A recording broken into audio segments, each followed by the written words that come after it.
On the Wake Up Radio presents The Center with your host, DC Radical One.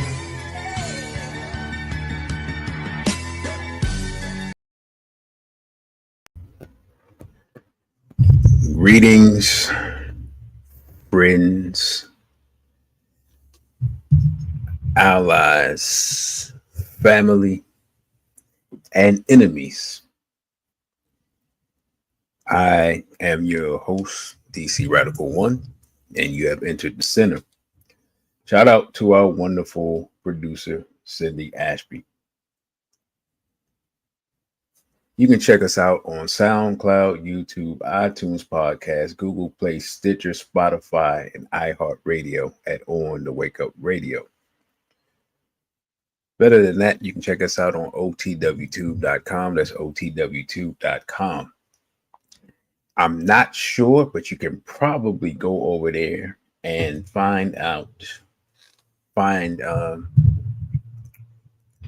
some new information on Mr. Fauci. I found something over there. So I'm gonna let you all know right now, this is the next to last show of the year unless something changes. And after that, Kwanzaa and all that comes up, and I probably will not do another, thank you, brother, live show until February. First of all, let me thank BB Toomey for Brother Asafo. I see you must have just joined the membership because I didn't even get a note. Yep, it said new member. So first of all, let's get some clap emojis for Brother Asafo. Our newest YouTube member. We greatly appreciate it. And let me greet everybody that's in here right now. Greetings to Brother Jimmy, BB Fody, BB Toomey to Brother Asafo, BB Fody, brother, you got ripped off. BB Fody, Straight Black Pride to Brother Elijah, BB Fody to Sister Simone, and greetings to Deuce Rex. Say, did you just step into the Twilight Zone? Why is that, brother? The intro. I saw somebody say the intro was devilish. We are in a time that could be, I'll put it like this. We're in a time where people are planning the destruction of, for lack of a better term, the quote unquote human race. That's the time we're in. People are planning and executing a plan to destroy the vast majority of people on planet Earth and enslave the rest. That may sound hyperbolic, but these are just the facts. If you've been following my work and Brother Jeannie's work, you know what I'm talking about. Peace to Brother Crow. So tonight I'm not gonna be on. Bro, you got ripped off. Pull the cord and tell me to get off by 9:45. Number one, as y'all see, I'm using the Jib Jab bootleg StreamYard, which I find distasteful because a lot of my bells and whistles I don't have. So that's already irritating me. But it is what it is. It's where we are in our journey at this time. I can at least use that. That's not even the right color. Like, what is happening here? And do I have music? I haven't even checked out what I have available. Here we go. All right.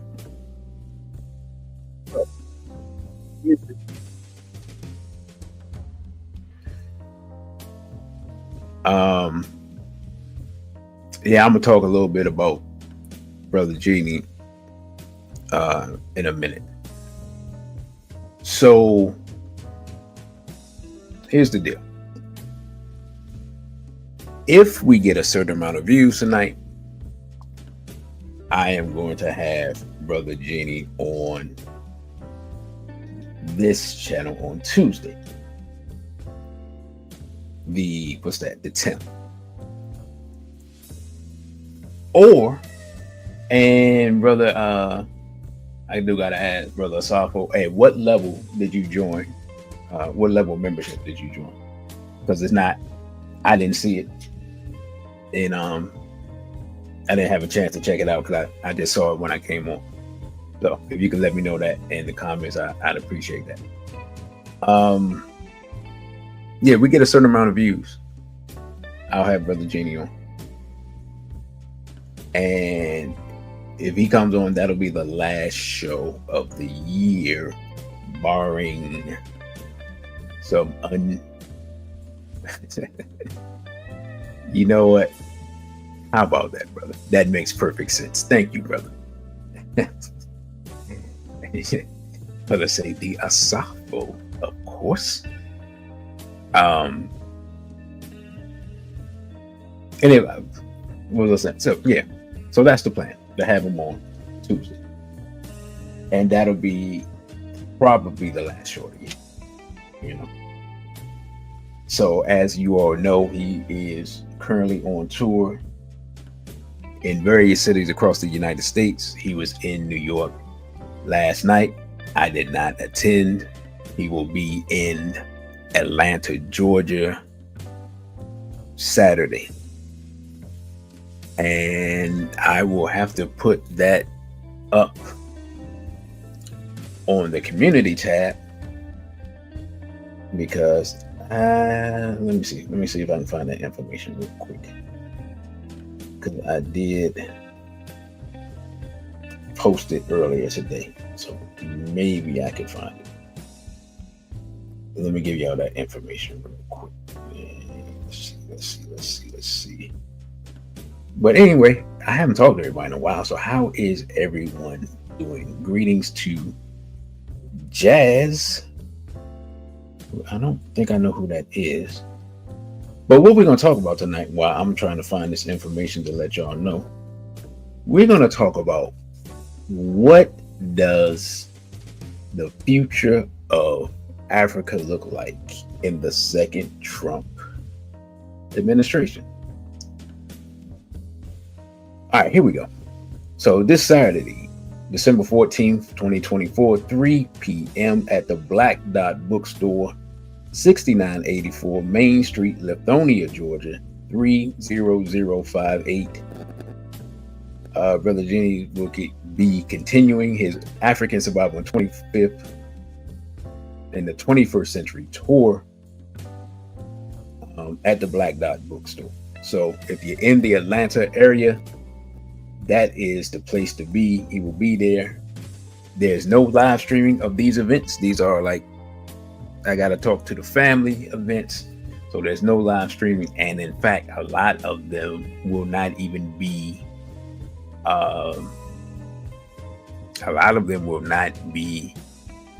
filmed, because unfortunately, I'm not able to travel with him everywhere at this current time. So we have some other people who travel but don't film. They take care of other business, you know. But the documentarian, that's me for the most part. So if you're in the Atlanta area, this Saturday, 3 p.m., and the event is free, you know, for those who are family. And so with that, one of the things he has been talking about, when I try to adjust these earphones, is what we're going to talk about. And what we're going to talk about is what can we expect from Trump administration in regards to Africa. Now, I'm going to be completely honest. Predicting Trump's behavior is a losing proposition. You know what I'm saying? Like, if there's a more unpredictable person on earth who is who's in a position of power, I'm not sure who that person is. I'm not saying they don't exist. I'm saying I don't know who they are, right? And he's surrounded by people who agree with him and surrounded by people who don't agree with him, which makes it even more unpredictable, right? Because he definitely has a cabinet of people with various agendas. So this exercise that we're doing, we're going to go through about 8 or 9 articles. I don't have any video. I don't know. It's a bad tech day. Just put it like that. My normal thing that I used to rip videos, I updated it, and you know how that is with tech. As soon as you update something, it's messed up. You never get what you really want out of it. So bad on me for updating stuff. So my thoughts on doing this are 2 things. One, to inform people who haven't been paying attention about some of the things that are going on in the continent, right? Because there's a lot of things happening in Africa, and I won't even be able to cover everything today. When I get things squared away, when February rolls around and it's Black History Month, and I get some things set back to where I want them, we'll be able to delve deeper into these topics on a regular basis. But as of right now, that's not where we're at.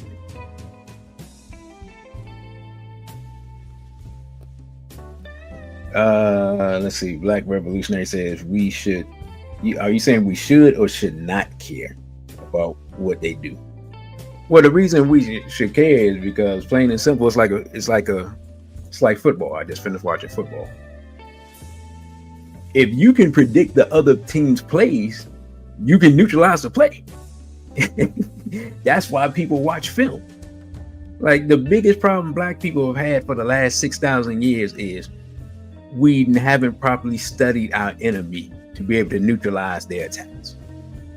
It's plain and simple. If we were aware of who our enemies were 6,000 years ago, we could have eliminated them and wouldn't even be here to have this discussion. But the main reason they were a threat, because we didn't understand their nature. And 6,000 years later, I would argue the vast majority, 99% of Black people on Earth, wherever they are found, from Africa to Antarctica, Asia and America, do not understand any of our enemies. And we have multiple. And we have no understanding of their nature. None of them. We have no understanding of their methodologies. We have no understanding of their ideologies. We have no understanding of their philosophies. We don't even understand their religions, and we study them.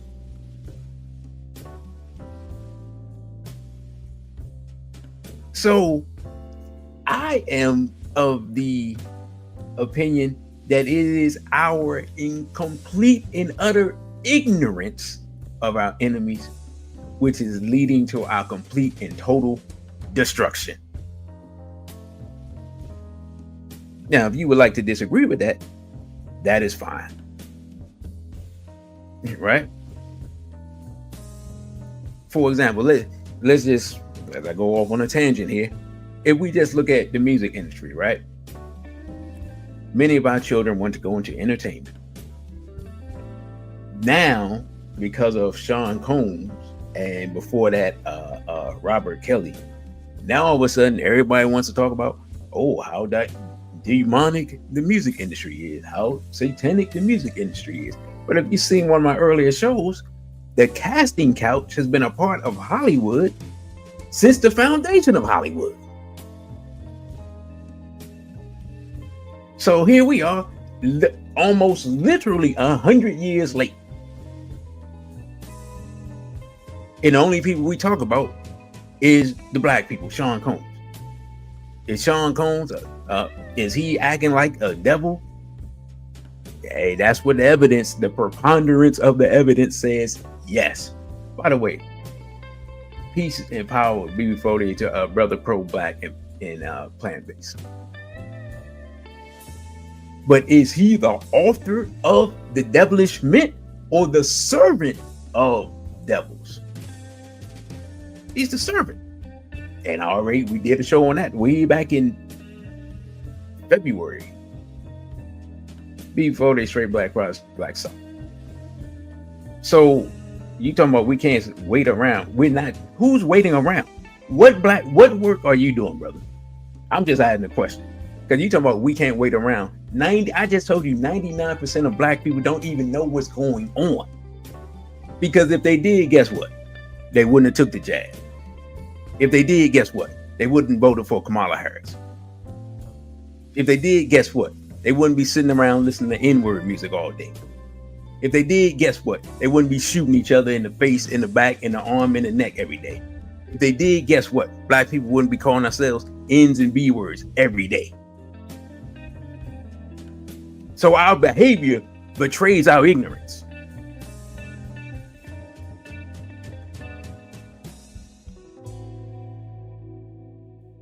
Now, I digress. So let us get into the articles, because again, I'm getting off here by 9:45 by hook or by crook. But I thank you for your thoughts, good brother or sister. I'm not gonna make an assumption because I don't know. Now, let's get to the first article. It says this is from Defense One. How might Trump 2.0 approach sub-Saharan Africa? For those who don't know, whenever you see sub-Saharan Africa, that means black folk. I personally hate the term, but it is what it is. And as y'all know, I scan the articles, but I don't read them beforehand. Let us begin. It says, what will the incoming Trump administration mean for U.S. foreign policy and so-called sub-Saharan Africa? During his first term, Donald Trump derided so-called bleep hole countries on the continent and throughout the broader global South. Yet his administration's policies, particularly in sub-Saharan Africa, rarely matched his isolationist and xenophobic rhetoric as seen in the construction of a drone base in Niger costing $100 million. Let's stop right there. Now,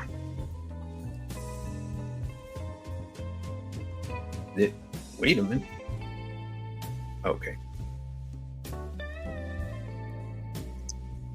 Under the Trump administration, they invested $100 million. Right? Now, since then,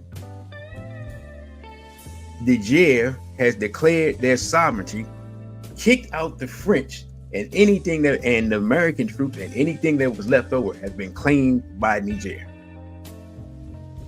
Do we think that it might be possible that Mr. Trump might have a problem with that? It might want his $100 million drone program back. Or should we just ignore and disregard that? And think, man, nothing's gonna happen. Understanding that Mr. Traore of Burkina Faso, a totally different country, but in alliance with Niger, has been under attack with people attempting to assassinate him multiple times since he took over the country. And we know for a fact that the Ukraine gave information to so-called Islamist rebels to attack soldiers in Mali. And we know how much money that the Ukraine and tech and everything else that the Ukraine gets from the United States. So basically, we might as well say that the CIA helped kill soldiers in Mali. Right? But you don't hear nobody talking about that. You want to know why we don't hear nobody talking about that? Because what? We don't what? Study the enemy. Most people, no matter how knowledgeable they claim to be, don't even know that there's a division between our enemies. They're fighting each other. And for one of the rare times in history, we have a chance to do our own divide and conquer.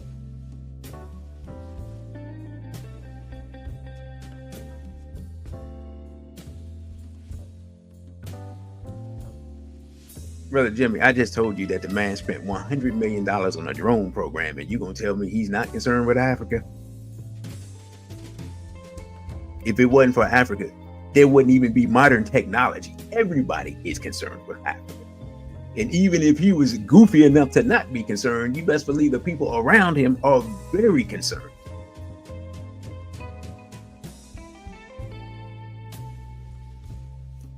Now, let me get back to the article. It says, however, today with the rise of quote unquote jihadism, which most of the jihadism is really Mossad, but that's another story. If you've been on the page and gone through the shorts, you already know what I'm talking about. The arrival of the Wagner Group and other foreign military contractors and a wave of so-called military juntas across the continent, a new Trump administration may have some radical ideas. Now, they don't have any radical ideas, but you know what I mean, for Africa. Through his first presidency and on the campaign trail in 2024, Trump exhibited skepticism about customary U.S. investment in partners and allies. For example, he criticized NATO countries for not paying enough and questioned the need to keep U.S. troops deployed in Germany and South Korea. By the way, just sidebar real quick. South Korea is suffering some instability in their governments. I may try to do a report on that, but I don't know if y'all seen that. But yeah, that's what's going on there. And France's government collapsed as well. So there's a lot of stuff going on the world stage that we need to be aware of. And unfortunately, I don't have the time to cover everything. Now, anyway, he can be expected to apply this same approach to Africa in his second stint in office. This could entail a securitization-focused approach to Africa that relies on what? The U.S. military industrial base, including drone sales, weapons, equipment, and contractors. Let's stop right here. If Mr. Trump, right, is going to start selling weapons to people, let's just take a guess. Do we think that Mr. Trump is going to sell the weapons to black people who want sovereignty and to be free? Or do we think that the money and the weapons will go to CIA supported quote unquote rebels, like the same way that they support the quote unquote rebels in Syria that overthrew President Assad's government and now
So, brothers and sisters, give me a moment.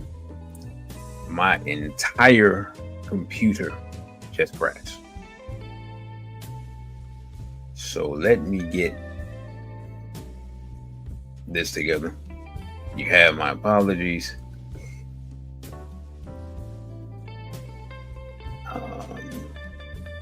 I don't know.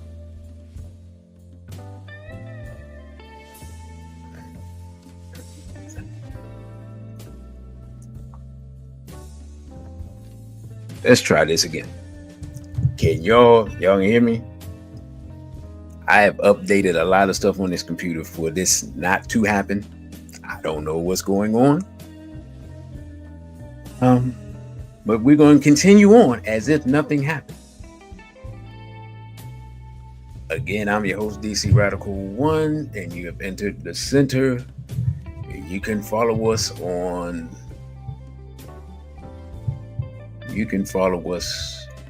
okay, you gave me good. Thank you, brother. On Instagram at DC.radical1, on Twitter at DCRadical_ONE, or OTW2 at DCRadical1. And you can donate via the Cash App at $ DC Radical 1, and maybe you can donate to us getting some computer repairs so I can figure out what the heck is going on. But now, back to the article.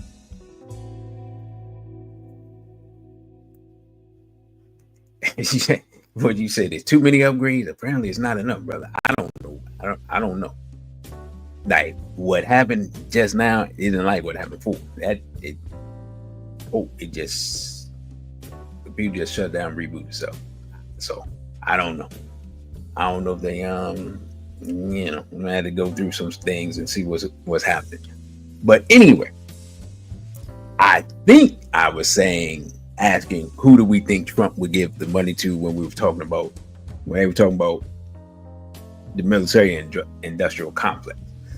Now, it says with several China hawks joining Trump's cabinet, including Secretary of State Marco Rubio, his administration will continue to look at foreign policy through the zero-sum lens of greater power competition. In Africa, this means strategic competition with China and Russia. Both Beijing and Moscow remain highly active on the continent, in addition to second-tier or Middle East powers such as Turkey, United Arab Emirates, and Saudi Arabia. Let me just say this. Out of those countries that have been named, there's only one country out of those groups that has really, in my opinion, been beneficial for Africa. And that's Russia. And the reason BB488 to RBG, and the reason that I put Russia in the category as being beneficial is for one simple reason. Russia's the only one they're not bringing aid, they're bringing weapons. And when you're at war and you're trying to get free, money is good, definitely. But it's guns and butter. So if you got money, that's the butter. And you bring in guns, we got both of these things, then we can do something. And if you bring both those things to the table, we can do something. If you're helping people upgrade their technology as far as modern warfare, as far as drones and things like that, that's a benefit. If you're helping to bring nuclear power to our country, so we have electricity all over the country, then we can do something. You know what I'm saying? So those are the things that Russia is doing. Now, as far as like Burkina Faso, what they are doing on their own end, they are, and I think I've shown this previously, Brother Traore bought a bunch of farm equipment. The people brought out their harvest to them and thanked them. I had a video that I wanted to show with a young sister that was interviewing, it wasn't an interview. He had a meeting with a group of young people, and he spoke with them. And then the young sister she had her notes, and she had her questions for Brother Traore, and she was asking about stopping child marriage, which he has already done, and she was asking about free education, and she was asking about these things. Now this little sister, probably about, I don't know, maybe 12, 13 years old, you know, very intelligent, well spoken. And Mr. Traore met with her like he would meet with an official of his cabinet. And he answered her questions for her. And it's an excellent video. If I can find it, I'll send it out to people that's interested. And but it gives you a look into Mr. Traore's mind of how the people love him and how he loves the people. Like, he's doing so many things. I just found out, and I hope the article is up. I just found out that they just started their own sovereign bank. Like, they're working on that now. So when you see a man who has the love of and support of the people and has integrity, and his only focus is on bettering the lives of the people, we should celebrate that. And he's not the only one. Here's the thing. The great thing is, because normally we have, one person pops up every now and then.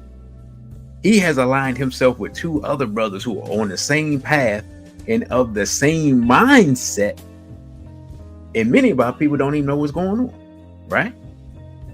And so that's why I wanted to have this discussion, because it's a great time, but at the same time, we are here. Our enemies are in the ear and surrounding the President of the United States. Now, let us not forget, and I can't find this video anywhere for whatever reason, Matt Gaetz, who is not part of this administration. I think they got him with a honeypot operation, but I'm glad they did in this case.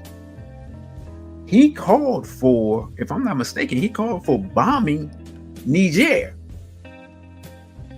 Right? So, and Trump had him in his administration. So this just goes to show us the mentality of some of the people that he have around him. Right? Now, like I said, I could not find that video. I was trying to find that video for a show probably 2 months ago. Brother pro-black and plant-based, where you been? You didn't come to the convention. Yeah, if you had came to the convention, you would have saw. If you part of, well, no, it's only 2. Yeah, okay. I was getting ready to say, if you're a member, I can send you the clips of Jeannie speaking on what's going on, but just so you can look it up, just look up Ibrahim Traore and look up for the AES states. It's Niger, Mali, and Burkina Faso. Those three countries have formed the confederation, and now they're one country. So yeah, so when you see that type of brother rise up, and we're basically in one of the 2 countries that we know is going to be the biggest threat to what they're building. Threat number 1 is France, okay? Because France, and if we're being real, France can't survive without their quote unquote colonies. They can't survive without Niger and Mali. Okay, they just can't. Their uranium that they use, their electricity comes from uranium. Their electricity doesn't come from water or coal or whatever else, solar or none of that stuff. Their electricity comes from nuclear, and they get their uranium from Niger, and they were getting it at. In fact, brother, if you go back through the page where Brother Jenny was at eLife, I did a live stream from there. Go back and watch that. He talks about it there, and just go back and watch some of the other videos that I did recently, where I got information spliced in. So yeah, just go back through the channel and watch some of the recent videos and stuff. We've been talking about it off and on for a while. But yeah, so France is the #1 threat. So if they brothers and sisters that are in France, well, first of all, France doesn't even have a government right now, so I don't even know. You got to kind of see what's going to happen with that. But the second biggest threat is here, right? America.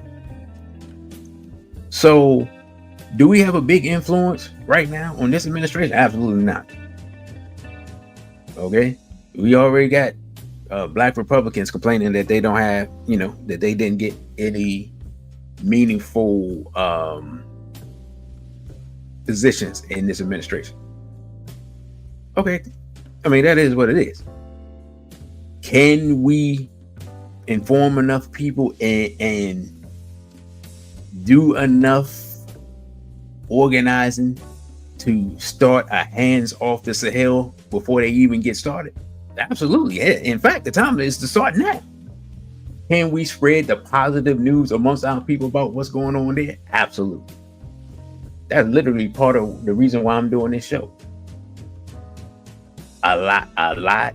Once, I get some things aligned and straightened out, a lot of the stuff I'm doing will be focused more on that, simply because there aren't a lot of people talking about it. There are a lot of people who are supposed to be pro-black and revolutionary and pan-Africanist and all this other stuff, and something major is going on the continent, and they really don't even know what's going on or barely heard about it, right?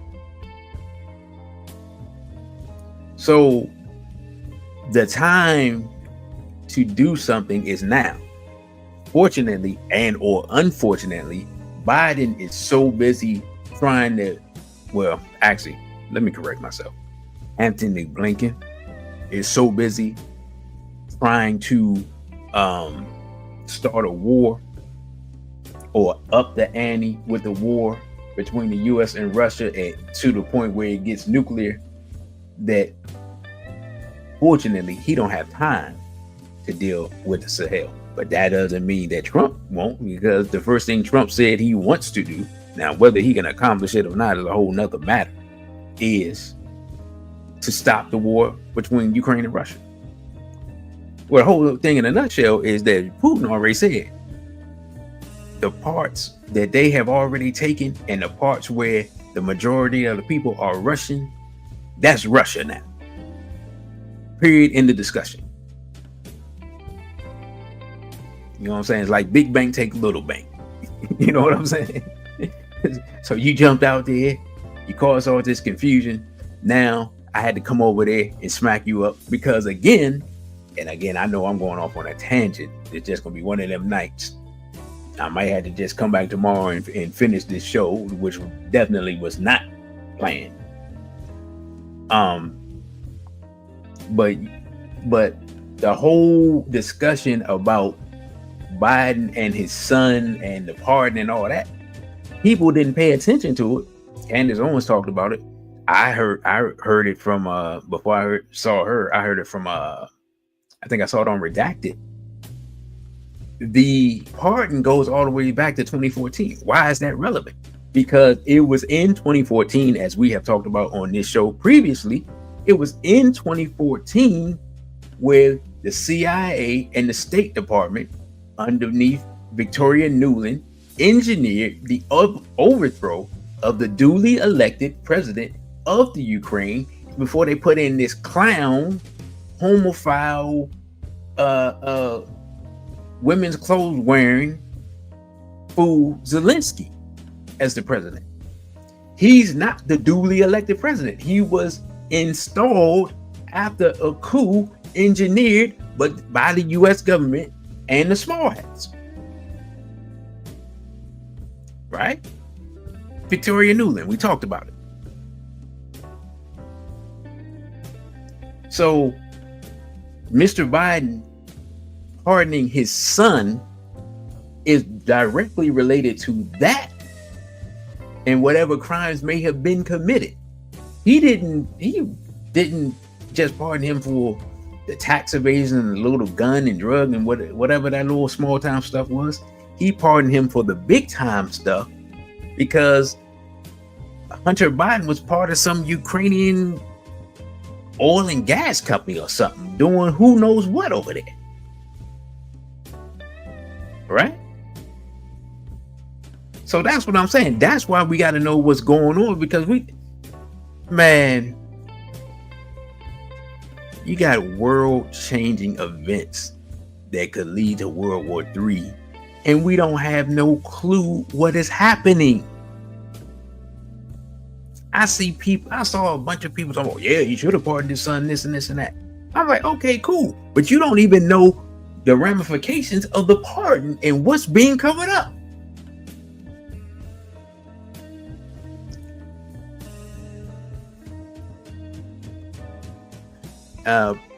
Brother, I'm just putting this up. You have supported the channel so much that this is like a free super chat. Brother, you got ripped off. Say T West with Afrikan News have played the Air Force 2 audio of Biden literally committing overthrow of the country for $1 billion of U.S. taxpayer money. In addition to that, recently Lindsey Graham just said that there's $12 trillion worth of minerals underneath the ground in Ukraine, and Ukraine is the breadbasket for the world, at least for the eastern part of the world. Some of the grain that goes into Africa comes out of Ukraine. Now, once our people get sovereign, we won't need anything from Ukraine, but that won't stop them from going to war with each other over it. But we won't need it.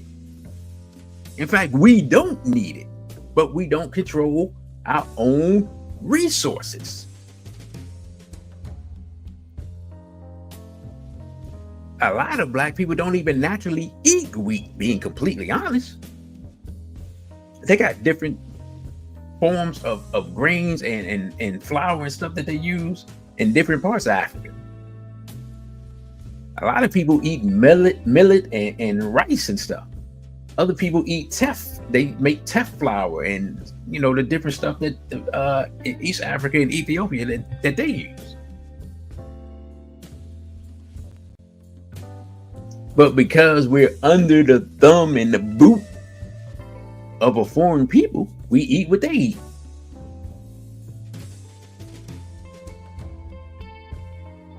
Right? Now, I know I went completely, just totally on a tangent. And I've gone completely away from the article. So let me at least try to get back to the article somewhat. Says these competitors have taken advantage of internal civil wars in Sudan and Somalia, or growing so-called jihadist threats in the Sahel to increase arms sales. The delivery of unmanned aerial systems or drones has led the way, while countries have also purchased equipment such as mine-resistant vehicles, missiles, and even satellites. These deals also provide a bridgehead for mining and resource extraction deals such as Turkey's with Niger. An American approach focused on weapons and equipment sales will provide a cheap and clear signal of administration's commitment to transactional relationships abroad while maintaining support from domestic companies producing these systems in the United States. The exact way in which Trump administration will approach its interactions with the so-called hunters, basically what they're saying is the AES, remains unclear. It would be unsurprising to see Trump, with the support of the Republican Congress, jettison the Section 7008 restrictions, of which I am sadly unfamiliar, and you have my apologies for not doing due diligence on this information. I will have to get into it later. That prevent direct economic and military assistance, including training, from being provided to so-called military junta regimes. On numerous occasions, Trump has demonstrated an interest in aligning with autocrats such as Hungary's Viktor Orban, so it wouldn't be a stretch for him to favor aligning with African junta leaders. Now, let me stop right there. I'm not questioning their knowledge of that, but I'm just gonna be completely honest. I'd be shocked. You know what I'm saying? I'd be flabbergasted if Trump were to say, you know what? If Trump were to sit up there and say, you know, that Traore guy, I really like that guy. He's a man's man. You know, there's no weakness in him. He's not like that Zelensky. You know that Zelensky, he's very weak. You know what I'm saying? I'd be shocked if Trump said something like that, especially in public. Maybe behind like doors in a vault or something. But the idea of Trump aligning himself with some sovereign-minded black men, yeah, I got to see it to believe that one. I put it like this: if you bet on that against me, I'm gonna be buying you lunch because I'm going to take the bet on the other way. I'm sorry. You know, 4 years from now, you're gonna be calling me up like, "Hey, bro, what's up with that $25 that we bet on Trump aligning himself with some sovereign-minded black people?" Because ain't nowhere in the world. I'm gonna have to take that bet. I'm just gonna have to take the L because I'm just like, ain't no way that's happening, Captain. So, with all due respect to what is this defense one, I got to see it to believe it.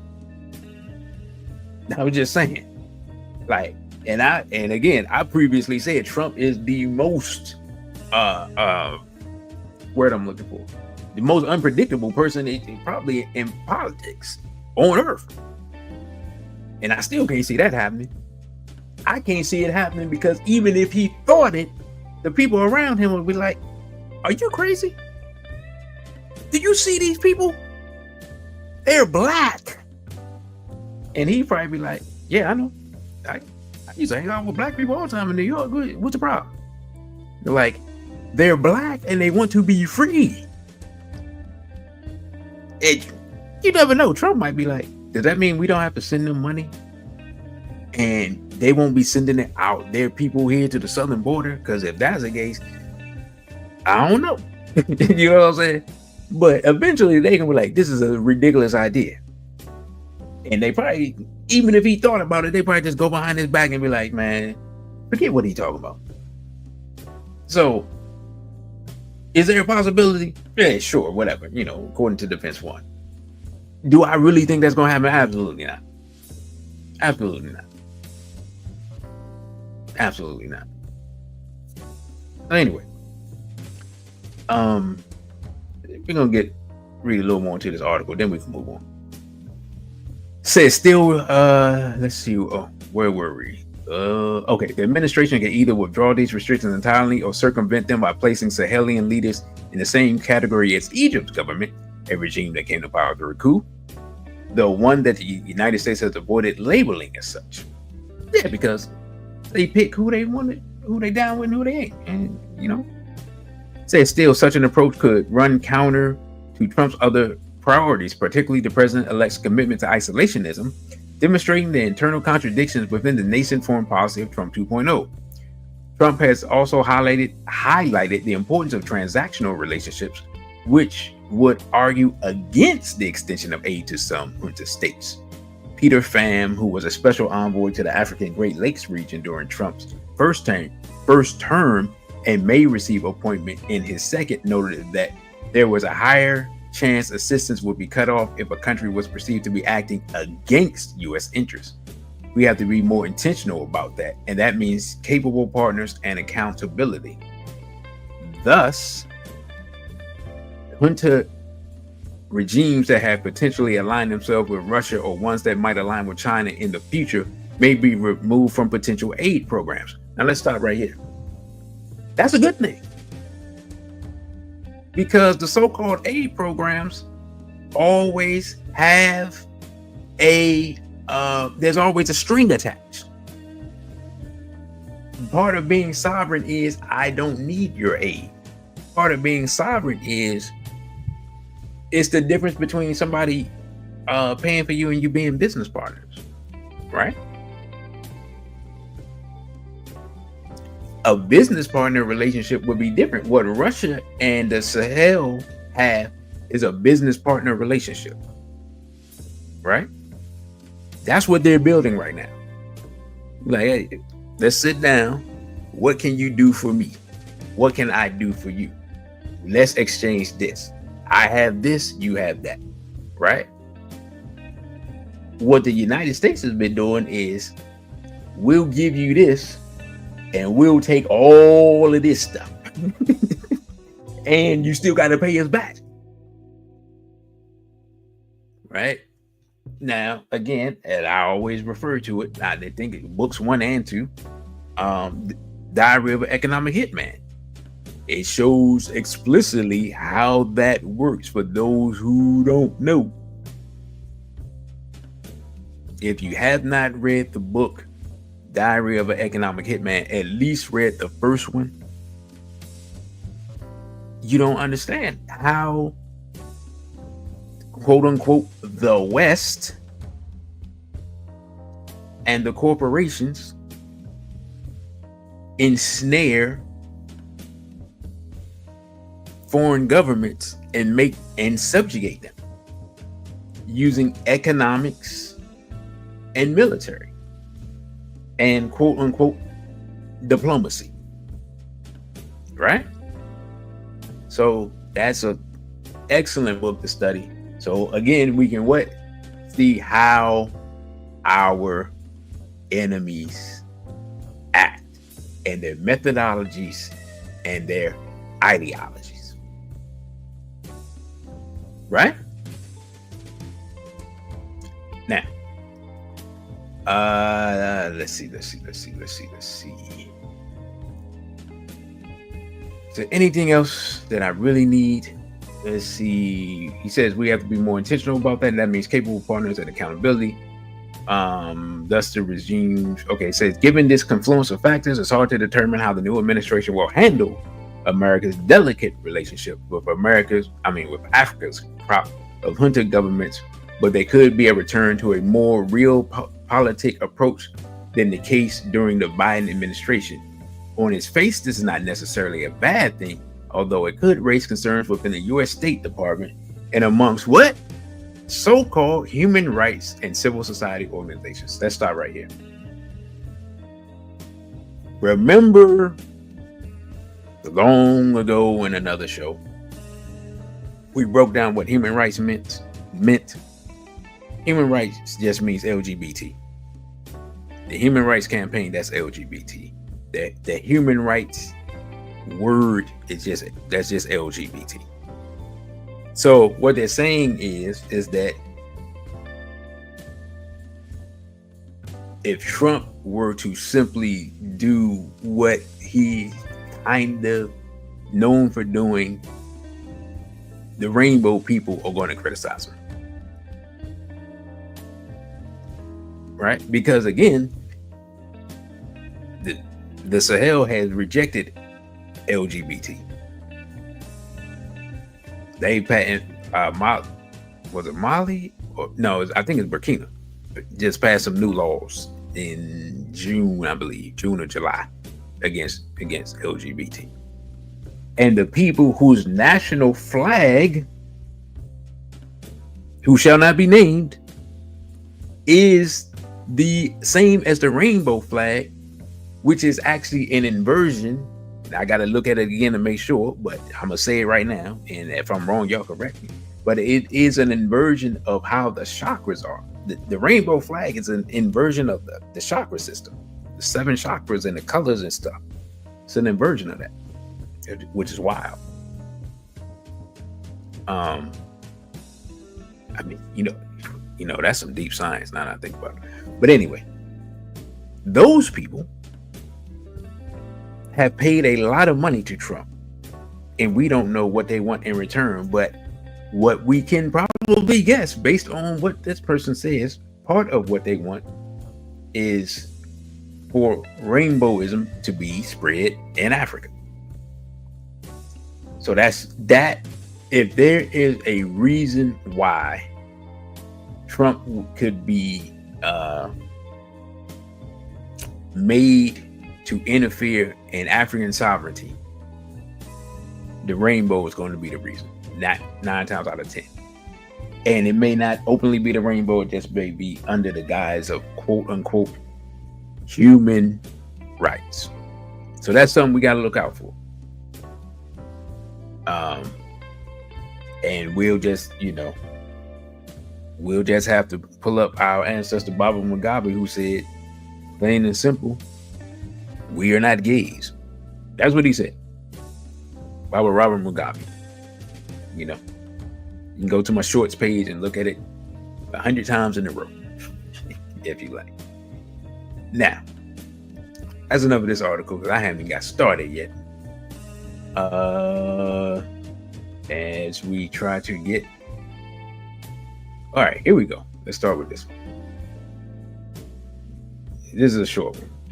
Says, here's our brother, Ibrahim Traore, and it says, y'all see that, right? Tell me if y'all can see that. It says Burkina Faso's Traore unveils country's first state bank. Captain Ibrahim Traore said the bank was a symbol of Burkina Faso's economic and financial sovereignty. Burkina Faso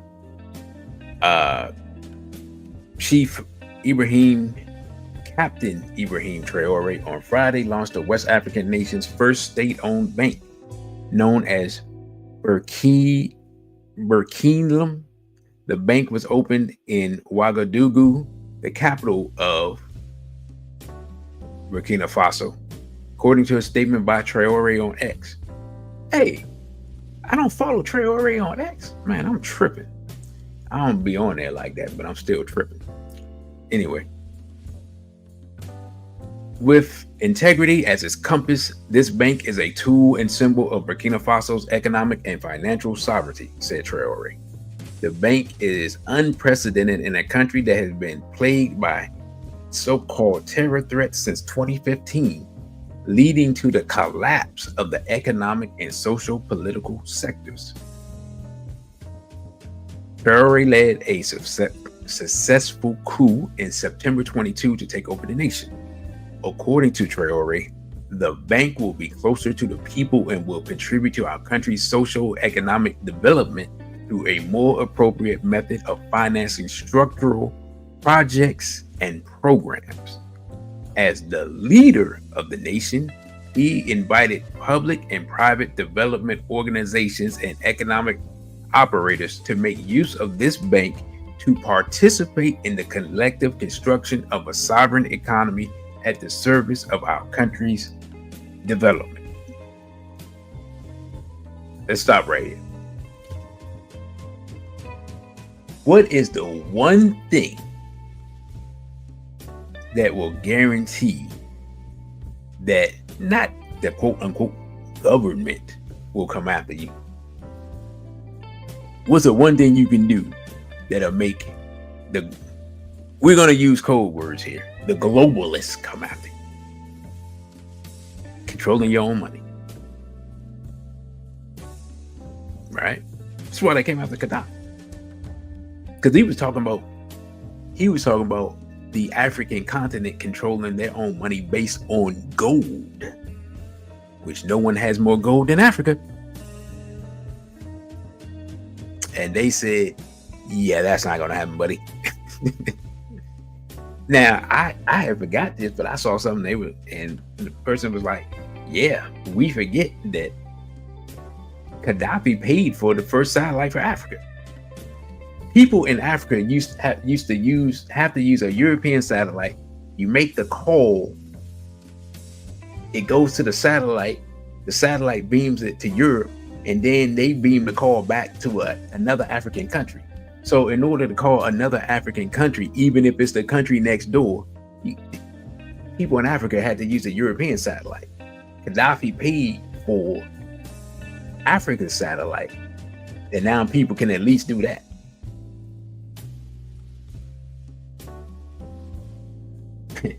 Brother RBG says, give me give me control of a nation's money supply, and I don't care about its laws," said a certain child.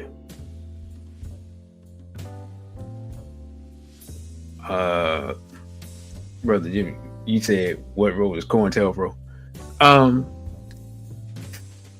It's not under COINTELPRO, but is Hat Intel Pro. The Hats have total control of the so-called leadership of most countries on Earth in reality, and black people are no different. Think about, first of all, who do black people even have any leadership left? And anything that we thought was leadership, who was behind it? When Black Lives Matter popped up, and yeah, I said it was an AstroTurf movement, right? When they popped up, who was behind it? Soros. Who's Soros? Okay. So yeah. So, and as for the intelligence agencies of America are intertwined with Mossad. That's all. That's as far as I'm gonna go into that. Now, that article, it just goes to show, and that's a positive move, but it just goes to show it's something that's not gonna make him popular. And we'll just look at this. We'll go back with this because it's right here. Brother Traore, again, Africa's fourth biggest gold producer, has suspended exports of the precious metal from artisanal mines in a bid to better organize the sector, the Mines Minister Council announced on Wednesday. Now, this is from February. The decision came into effect on Tuesday, said Minister Yakuba Zabre Guba, with the junta-led government looking to clean up the sector and to better organize the commercialization, reading too fast, of gold and other precious metals. Transitional military leader Captain Ibrahim Traore, who took power in 2022, announced in November that gold, the nation's main mineral resource, has become its leading export. Burkina has 17 industrial gold mines, but 5 are closed due to military quote-unquote insurgency that spilled over from Mali in 2015 and has left more than 17,000 civilians and soldiers dead. 2 million people have been displaced. Traore said last year that a lot of gold leaves Burkina fraudulently, and this, moreover, helps to fuel terrorism. The mining sector accounts for 14.3% of state revenue, according to data from the Extractive Industries Transparency Initiative. But gold production slid from 66.8 tons in 2021 to 57.6 tons in 2022, a 13% drop. Authorities traditionally struggle to control the artisanal sector, which the Mines Ministry says produces an additional 10 tons of gold per year. So let's stop right here. Long story short, what this is saying is that they're taking control of the gold mines because people steal from the country. They steal gold from the country. Right? So he said, well, we just gonna shut this down. You're not gonna be able to steal gold. You're not gonna be able to use the stolen gold to fund these terrorist organizations that are running rampant through Northern Africa, which we know are funded by, spell it with me now, ISIS. What is ISIS? Israeli Secret Intelligence Service. That's ISIS.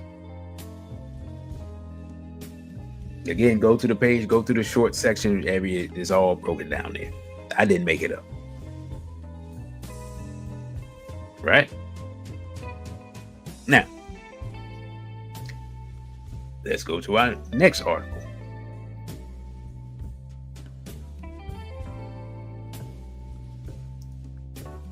Vladimir Putin offers African countries Russia's total support.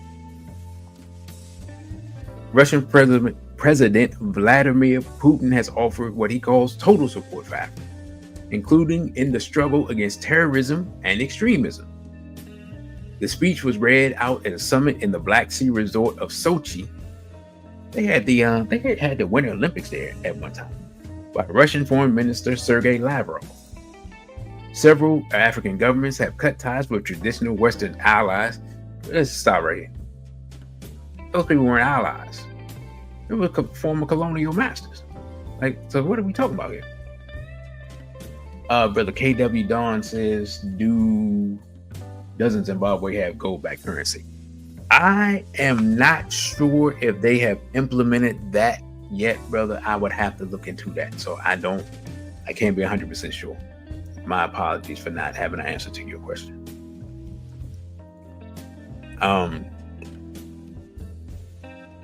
Says, during the summit, Burkina Faso's foreign minister, Jeromoko Jean-Marie Traoré, said Russia was more suitable international partner than the former colonial power of France. This is a view shared by several France's former colonies and was reiterated by Mali's foreign minister, Abdoulaye Diop, who contrasted the Kremlin's sincere partnership to the neo-colonial relationship with Western powers. He said that as well as military cooperation, Mali was exploring other joint projects in energy, telecommunications, technology, and mining sectors. Russian companies are working in all these areas with the Malian government and private partners in Mali to provide solutions to the challenges facing the Malian people. The two parties have agreed to step up the pace to ensure rapid results. He said on the second and final day of the conference of African foreign ministers. Now, what's the date on this, by the way? I didn't look it up. Okay, so yeah, this is November 10th. All right, so this is a month ago. Now, Wagner mercenaries, now rebranded under the Afrika Corps banner by Russian Defense Ministry, were the preferred choice for the military leaders who ordered France and UN troops to leave. Russia's help, often in exchange for access to raw materials, also comes with a promise that there will be no meddling in the country's internal affairs on lessons on how to run an election. Hey, hold up, let's start right here. The fact that, and you think about it, the fact that the United States, considering the problem that the United States has had with elections just in the 20th century, is qualified to tell people about elections is wild when you really think about it. Right? Now you hear Democrats and liberals, now they want to talk about election shenanigans, but they ain't want to talk about it in 2020. And don't even, for those of you who were around in 2000, I think we forget how much of a mess that was. Like, there were months of hanging chads and, oh man, it was all types of stuff. Total confusion. And brother, you got ripped off, said that if you think Putin would side with Trump over African leaders, you're sadly mistaken. Yeah. And thank you for saying that, brother. Let me just say this real quick for people to understand. Putin would like to be able to side with his brothers or his cousins, which the other Europeans, which the United States government would fall under that category as a distant cousin, and the Europeans as cousins. He would like to do that, but the reality of the situation is there's a thing called NATO. NATO is backing Ukraine against Russia. NATO wants to put weapons on Russia's doorstep, and they had labs with all types of stuff going on in Ukraine, and it was all types of stuff going on. And Russia's like, all right, enough's enough. The reality of the situation is they have accepted the reality that these people see them as an enemy, and they've shown that they see them as an enemy because they gave Zelensky weapons to bomb gave them missiles and attack them to blow up stuff in Russia. Why would Putin side with them as opposed to siding with people in Africa? And if the people in Africa get free, then that weakens France and to a degree the US, so that they can, because we already talked about France and Germany having troops in Ukraine fighting in Russia. We already talked about that. We covered that months ago, right? So in reality, the West, quote unquote, NATO, Europe, has already made Putin's decision for him. So the only intelligent thing for them to do was to help African nations get sovereignty, because then that weakens their enemies. I mean, it's just pragmatic politics. Now, let me get back to this article. It says, however, Russia's military expeditions to Burkina Faso, Mali, and Niger have helped to protect the leaders there, but have failed to make much progress in the fight against Islamist militants. I have no idea whether that's true or false. Nonetheless, the Kremlin is trumpeting about these newfound friends, with Foreign Ministry spokeswoman Maria Zakharova saying the conference has dashed Western hopes of Russia's isolation. See? That's literally what we just talked about. And Lavrov said Russia's relations with Africa were strengthening more and more with progress on all axes. Putin's speech underlined this point. I would like to reiterate that our country will continue to provide total support to our African friends in different sectors, ensuring sustainable development, the struggle against terrorism and extremism, combating epidemics, food problems, and the consequences of natural disasters. Emmanuel Del Rey, the EU Special Representative for the Sahel region of West Africa, told the BBC the West needed to accept the shifting sands of allegiances, while Russia was certainly... Wait, hold up. What you mean Russia is certainly a malicious actor? Based on what? The Italian diplomat explained it had a strong bond with Africa going back to before independence. It was not alone in its interest in the Sahel. It's largely a desert, but in reality, the region is very crowded because at the moment you see Saudi Arabia, Turkey, Iran, all members of the EU and the UK. In fact, African leaders were pragmatic about the need to diversify their partnerships. Let's stop right here. See, we caught them telling the truth. Right? He said all that stuff, but then he said, but what's the most important part of this statement? In fact, African leaders were pragmatic about their need to diversify their partnerships, adding it was not a time for the EU to abandon what she called the three difficult countries of Burkina Faso, Mali, and Niger, which all have experienced coups in recent years. Her point was that it should not be seen as a competition. Stop right here. What she is saying is they did the intelligent thing by moving away from us because we have been exploiting them. However, we can't afford to leave them alone, and so we're not. I just translated it from Europeanese to what you can understand. Right? So we'll give Miss Del Rey, whoever she is, credit for the fact that she admitted that it was intelligent for the African leaders to look for other partners. Every now and then, if you pay attention, you might catch them telling the truth. But you got to pay attention. You got to be quick, because after they do that, it's over. You know what I'm saying? That telling the truth thing, that's not what they do. Now, let's go, because we've been talking about Burkina, and that ain't coming up. All right, well, that ain't coming up. Let's see if we can actually get something to come up. All right, let's talk about Mali real quick. And it says Resolute Mining to pay.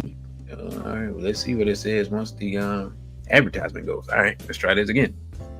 Resolute Mining to pay Mali $160 million to resolve tax dispute. Let's start right here. Now, to us as an individual, $160 million is a lot of bread.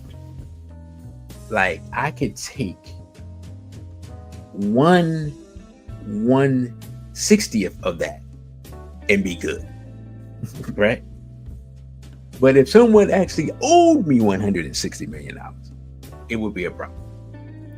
Now, let's get to the article.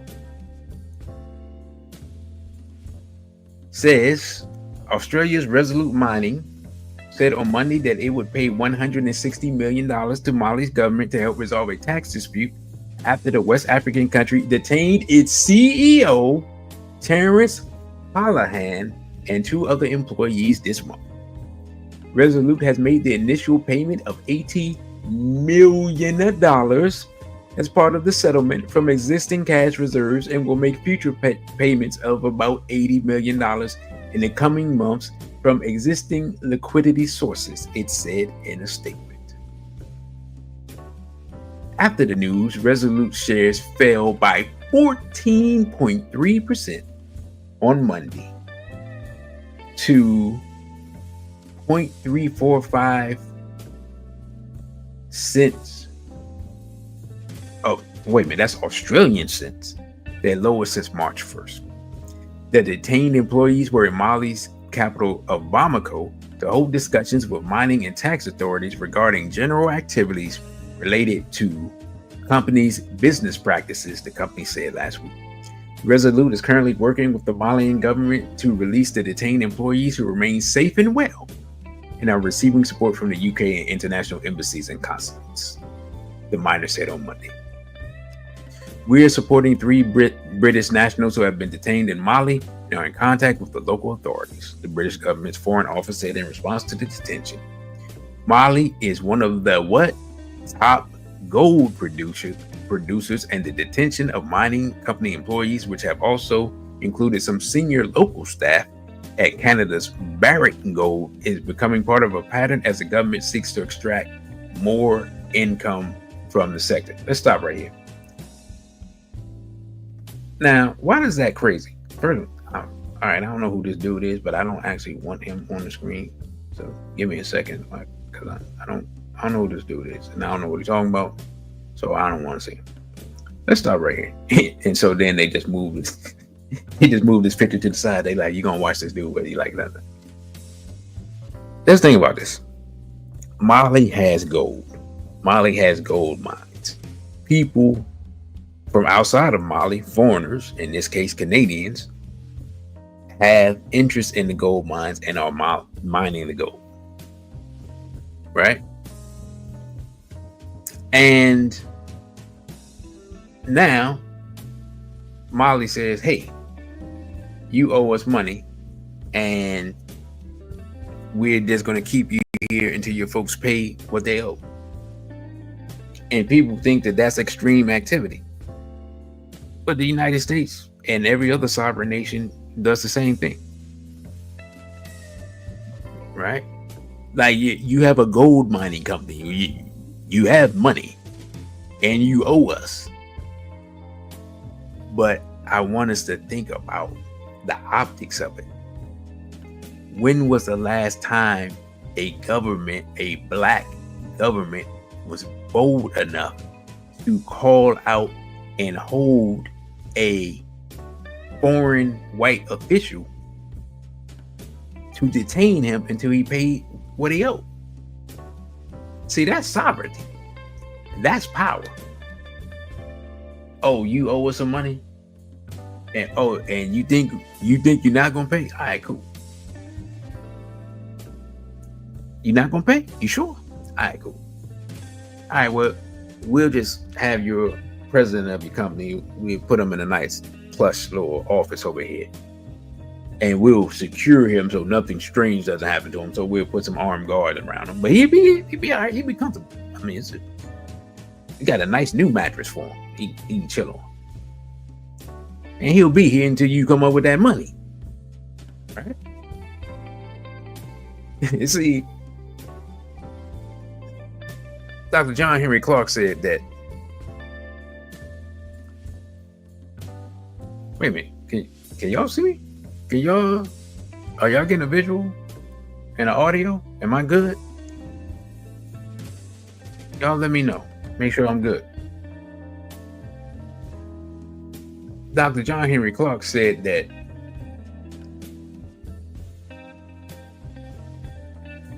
he basically called international politics gangsterism. And this is an example of it. This is an example of how international politics work. How, quote unquote, in essence, gangsterism works, right? You negotiate with people. Sometimes you have a misunderstanding.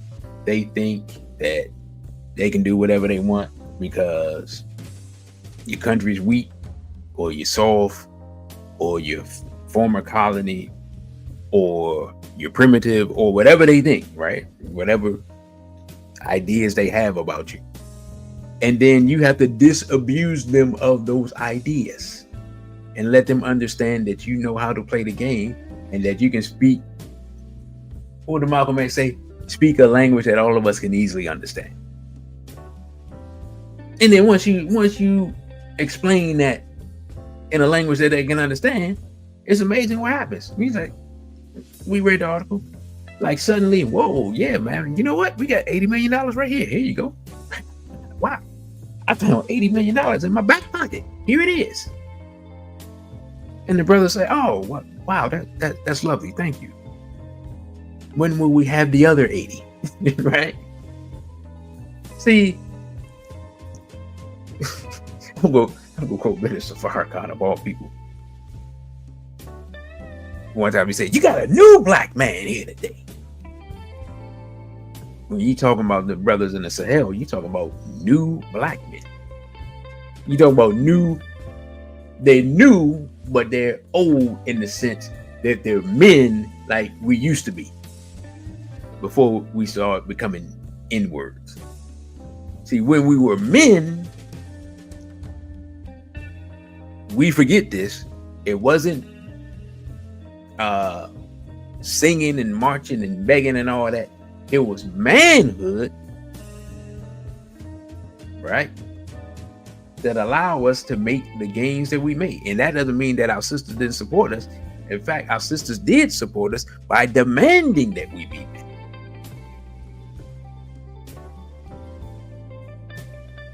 Right?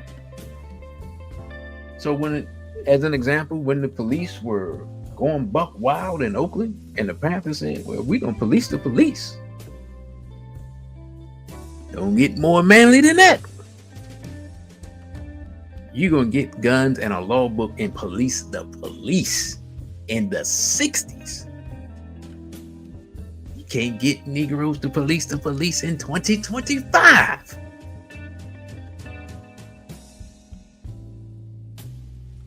But that was a new type of black man in them days. And now we look over in the Sahel and we see a new type of black man who there's not going to, the old way of doing things, and you come over and you take all our resources and you run through our women and you act a fool and go buck wild. Not today. And that's why we support these brothers, and that's why we have this discussion. Because, just being completely honest, they're doing what needs to be done to establish African sovereignty on African soil where it's more feasible.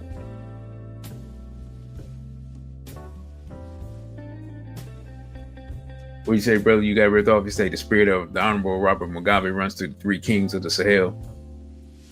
Was the overthrow of Mugabe a motivating factor? Considering Brother Traore from Burkina, it may be the history of our ancestor Thomas Sankara is as much a motivating factor as anything. But I think Niger was the first one to make a move. No, I think Mali was the first one to make a move. I'm not 100% sure, but I think Mali was the first one now that I think about it.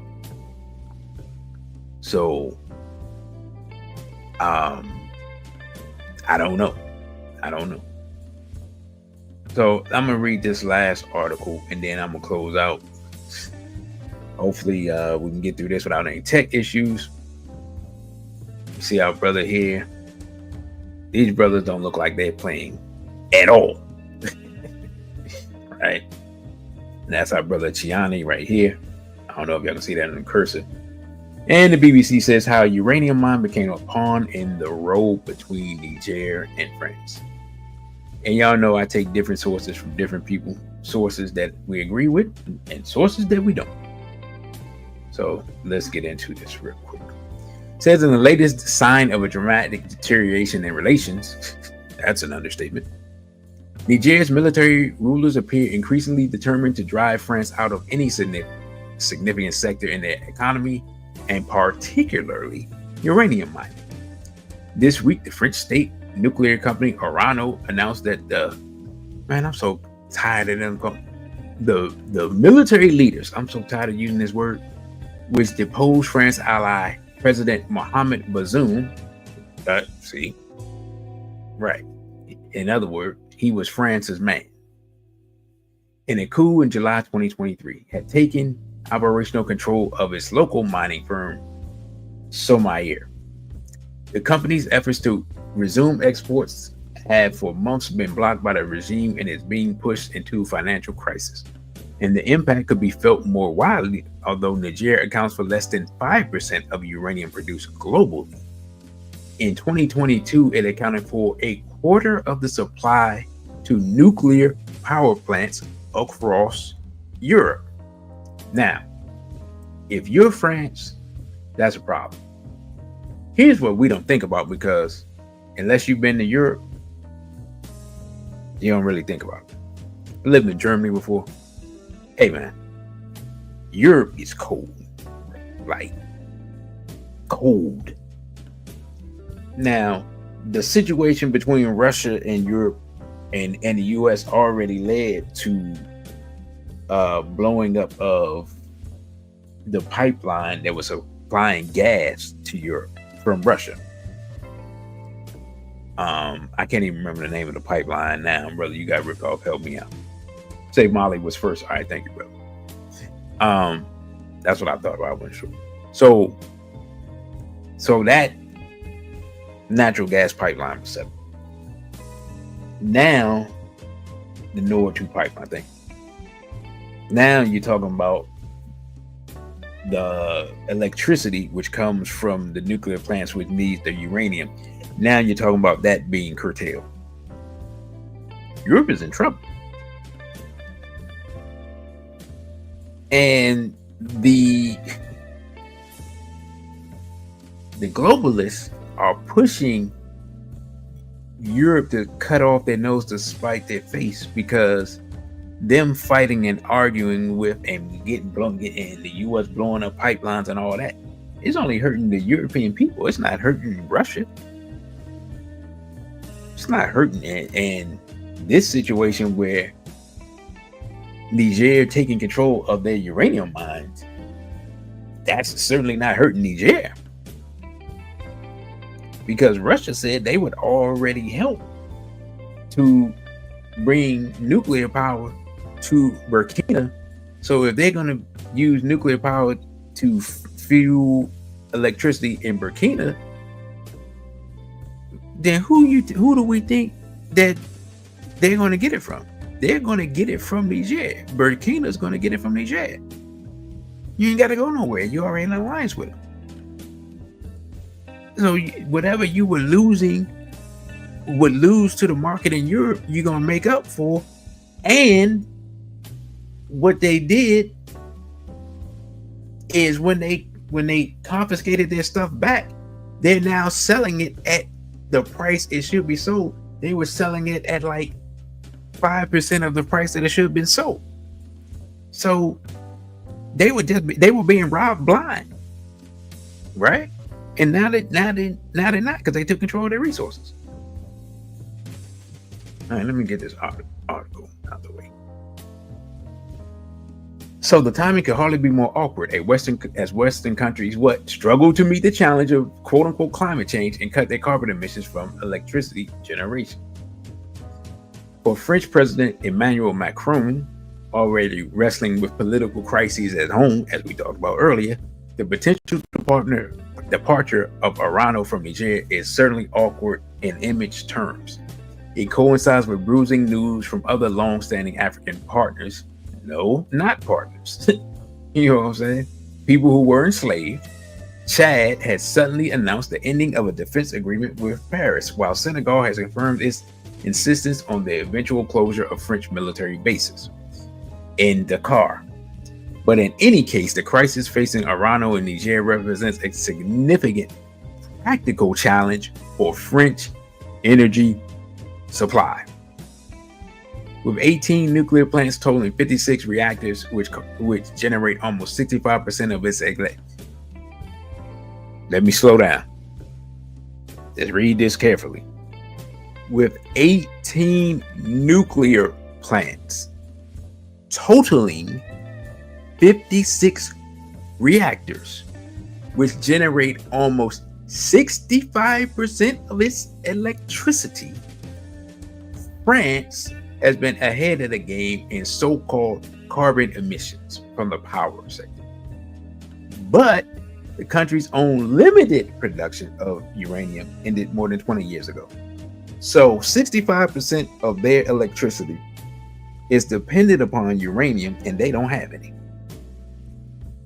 So over the past decade or so, it has imported almost 90 tons of uranium, 20% of which comes from Niger.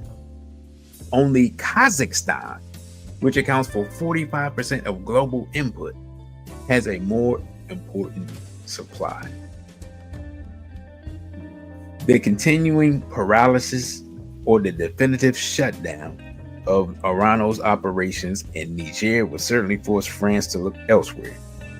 This should be achievable as alternative supplies can be obtained from countries such as Uzbekistan, Australia, and Namibia.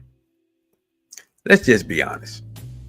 The idea that they're going to give up on their normal supplier without a fight, we know that's not going to happen.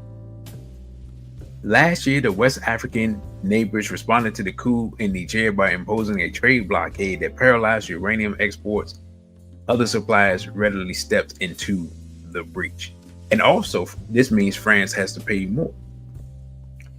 But there are also politically awkward price to pay. EU imports of uranium from Russia rose by more than 70%, despite the heavy sanction imposed on Moscow because of its invasion of Ukraine. Let's stop right here. I didn't know that. That's hilarious when you think about it. See, man, Putin, I ain't gonna lie, Putin is extremely crafty. So by helping Niger regain control of their uranium mines and then having them charge the normal price. If France wants to pay the normal price, then they can still get it from Niger. If they don't want to pay the normal price, then they have to get it from other people. And one of the other people is Russia. And guess how much they're going to have to pay? They still going to have to pay the normal price. So for Russia, it's a win-win, which is crazy. Now, it says, in the short term, at least EU states will probably become more reliant on Russia and its Central Asian neighbors, thus undermining their own effort to maintain economic pressure on Vladimir Putin during a potential crucial period in the Ukraine crisis. Moreover, Niger's regime, whose attitude towards the EU as a whole has become almost as distrustful as its broken relationship with France, continues to seek alternatives to its old Western partnerships. And Iran, a potential customer because they use nuclear power, of course, for uranium, has emerged as an option. So this just goes to show, man, how many moving parts there are and how complex the geopolitical situation is, and how Africa moving away from one group benefits other people, but it also benefits the African states, and it also is detrimental to the European states all at the same time. So while it is great and it's beneficial and it's helping these countries get sovereign and build themselves up, it also puts them in the crosshairs of enemies. Right? Like, that's the reality that we have to deal with. And that's why building up your military technology and your security is so important. Now, the last article I'm just going to look at real quick, and then we're going to close out. Chad, this is from a few days ago. Chad orders French troops departure triggers fresh anti-French military sentiment. It says Yaoundé, Cameroon.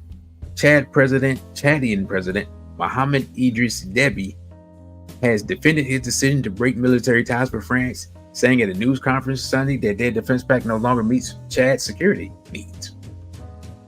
The decision requires France to withdraw its troops from the Central African nation and echoes growing anti-French sentiment within civil society groups who say it's long overdue. Deby said military ties with France that have existed for close to 65 years are in no way helping to rescue Chad from what he calls growing security challenges, including terrorism and armed conflicts. In a Sunday broadcast on state TV, Deby said his decision to end cooperation agreements with the French military is part of a promise he made during his May 23rd inauguration, ending 3 years of military transition. In the message, Deby said he would build reciprocal relations only with friendly nations that respect each other's independence and sovereignty and assist each other in a time of crisis. Deby promised to stop ties with countries that behaved as if Chad had remained their colony. The Central African state first announced that it was ending military ties with France last week.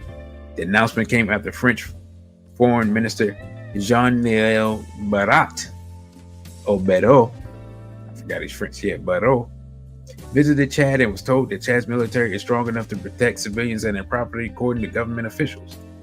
Last Friday, the French Foreign Ministry said they had taken note of Chad's decision to end the military agreement with Paris, but gave no further details. Now let's stop right here. If we are looking at it, his decision and his attitude sound remarkably similar to his neighbors in Mali and Niger. And I could not find the article, which is weird because I'm pretty sure Jeannie said it to me. If I can find this information, I'll try to do a report on it. But the Kenyan youth, and we talked about that situation before as well, have reached out to Burkina Faso about what they should do with their situation with Ruto. So that's a whole nother ongoing situation. So, brothers and sisters, I said I would close out at 1:15. My apologies for the tech issues.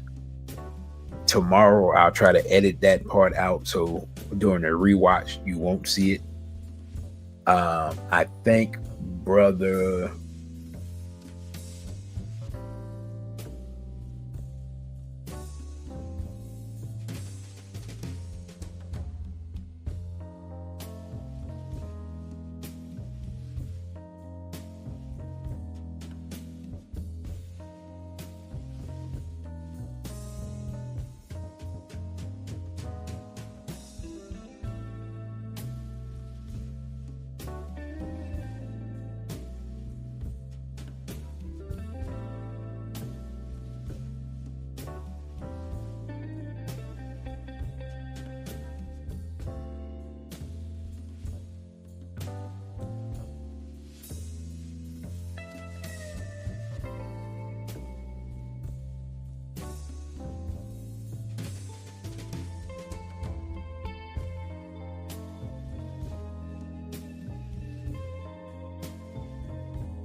All right, brothers. I don't know if y'all can still hear me or not. If you can,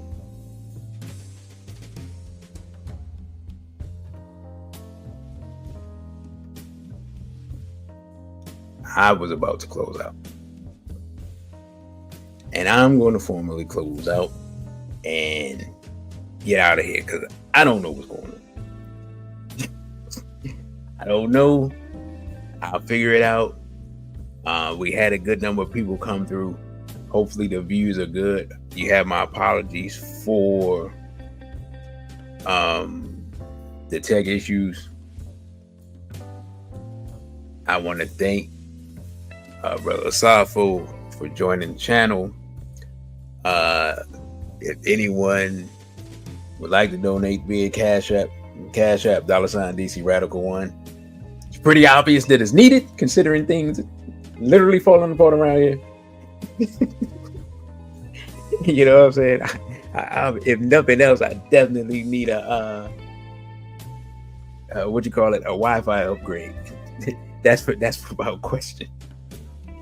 And what's going on with the actual computer, I have no idea. It did earlier today before I came on. It did act funny, and I just kind of blew it off because it had, I ain't gonna lie, I've been using my computer a lot, editing and different stuff, and I haven't had no problems until earlier today. So here's what I'm gonna do. I'm gonna try to. I'm gonna look at the analytics and stuff for this. I think things are pretty good. What I'm gonna try to do is first of all, I'm gonna check my computer, make sure everything is good. And if I do the interview with Brother Jenny, what I'm gonna probably end up doing is I'm gonna either upgrade my Wi-Fi or I'm gonna go to somebody else's spot and use their Wi-Fi. Just plain and simple. But part of it is something going on with my computer, so I need to run some diagnostic stuff and see what the heck is going on, because this is crazy. So with that, brothers and sisters, I definitely thank you all for listening and watching and sitting through this with me as we, go through these stumbling blocks. Don't forget to like, share, and subscribe, which a lot of people have subscribed. Please go back and watch the old videos. If you watch the old videos, we get paid from that. I don't even think I set this thing. I didn't even set the monetization up for this. I just set up the I just set it up and got started. So yeah, I'll do that. And thank you, Jazz, for newly sub. Like I said, everything, well, not everything, but there's a lot of information that I put out over the last year. If I would suggest, and brother, you got ripped off, you can suggest because you've been here. I would suggest starting with our discussion on Diddy back in February and moving forward from there. We covered the election and we covered different things in Africa. So we've covered a lot of different topics. And we also got some clips from Brother Genie as well, with him and General Barbecue of Haiti. So we got some videos for that that are short. Those are like 10, 15-minute clips at the most. So yeah, I suggest if you're new here, just, go through and check that out. Also, don't be afraid to check out our SBL Talk, is our other show where we deal with relationship topics for Black men and Black women. And we will probably, the way things went tonight, as far as the tech, we probably won't do that again until February. So, get off here and see what's going on. But again, I thank you all for your support and for coming through and listening and checking it out.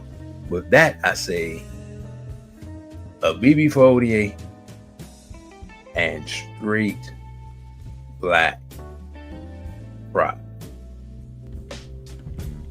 Thank you for watching this video. Don't forget to like, share, and subscribe. Also follow us on our other social media platforms. On Instagram, we're at dc.radical1. On Twitter, we're at dc_radical_ONE. And the Cash App is $DCRadical1. Again, thank you for subscribing. A big for Odie and straight black pride.